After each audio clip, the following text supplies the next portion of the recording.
Ճանապարհատրանսպորտային երթևեկության կանոնների համաձայն կարգավորողը ունի ժեստիկուլյացիաներ, որոնք որ երթևեկության կանոններում ֆիքսված են, բայց հիմնականում ճանապարհատրանսպորտային երթևեկության կանոնների հիման վրա պարեկը կամ կարգավորողը նման ժեստիկուլյացիա ընդհանրապես չի կատարում։ Մենք կարողանում ենք իրավիճակը շտկել, որպեսզի կարգավորողը կարողանա իր ժեստիկուլյացիաներով կարգավորի երթևեկությունը։ Ես երբևիցե Հայաստանի Հանրապետությունում չեմ տեսել մի պարեկի, որը որ ժեստիկուլյացիաներով կարողանա կարգավորի երթևեկությունը։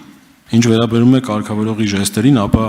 դրանք բնականաբար սահմանված են ճանապարհային երթևեկության կանոններով, բայց սահմանված է նաև մեկ այլ դրույթ, որ կարգավորողը կարող է ազատ ձեռքով ցույց տալ վարորդների համար առավել ընկալելի ժեստեր, երթևեկությունը ավելի, այսպես ասած, հասկանալի ձևով կարգավորելու։ Ինչ վերաբերում է պարեկների կողմից հենց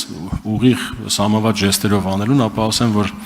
մենք օրական մոտավորապես 1 ժամի չափ անցկացնում ենք խաչմերուկ կարգավորող պարեկների հետ դասընթացներ եւ իրենք իրականում հենց սկզբնական շրջանում կարգավորումը սկսում են ժեստերով, բայց հասկանալով, որ այլ ժեստեր ցույց տալով ավելի